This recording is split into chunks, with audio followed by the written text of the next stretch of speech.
શ્રી અડિંગ બેઠકજીનું મહત્વ. શ્રી વલ્લભાચાર્યજીની 84 બેઠકજીમાં અડિંગ બેઠકજી એક પવિત્ર અને ઐતિહાસિક સ્થાન તરીકે માનવામાં આવે છે. અડિંગ બ્રજમંડળનું પ્રાચીન ગામ છે, જે શ્રીકૃષ્ણની અનેક લીલાઓ સાથે જોડાયેલું માનવામાં આવે છે. બ્રજ પરંપરા અનુસાર અડિંગ વિસ્તાર ગોપ અને ગોપીઓના નિવાસ અને ગૌચરણ સાથે સંબંધિત માનવામાં આવે છે. અહીંનું વાતાવરણ આજે પણ બ્રજની પ્રાચીન સંસ્કૃતિ અને ભક્તિભાવને જીવંત રાખે છે. વૈષ્ણવો માટે આ સ્થાન શ્રીકૃષ્ણના સાદગીભર્યા ગોપ જીવનનું સ્મરણ કરાવે છે.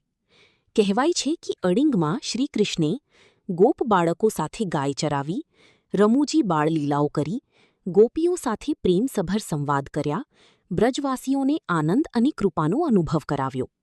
આથી અડિંગને ભક્તિ અને સરળતાનું પ્રતીક માનવામાં આવે છે. જ્યારે શ્રી વલ્લભાચાર્યજી અડિંગ પધાર્યા ત્યારે તેઓ બ્રજના નિર્મળ અને સરળ ભાવમાં લીન થઈ ગયા હતા.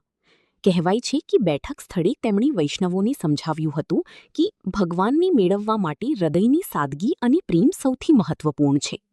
તેમણે અહીં સેવા, સ્મરણ અને વિનમ્ર ભક્તિનું વિશેષ મહત્વ સમજાવ્યું હતું. અડિંગ બેઠકજીનું આધ્યાત્મિક મહત્વ. મનમાં સાદગી અને શાંતિનો ભાવ આવે છે. શ્રીકૃષ્ણ પ્રત્યે પ્રેમ અને સમર્પણ વધી છે. ભક્તિમાં નિર્મળતા અનુભવાય છે.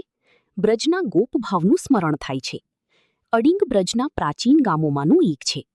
અહીંનું વાતાવરણ ખૂબ શાંત અને ભક્તિમય માનવામાં આવે છે. પુષ્ટિમાર્ગીય વૈષ્ણવો માટે આ બેઠક ભાવસભર સ્થાન ધરાવે છે. સર્વ વૈષ્ણવને જય શ્રી કૃષ્ણ.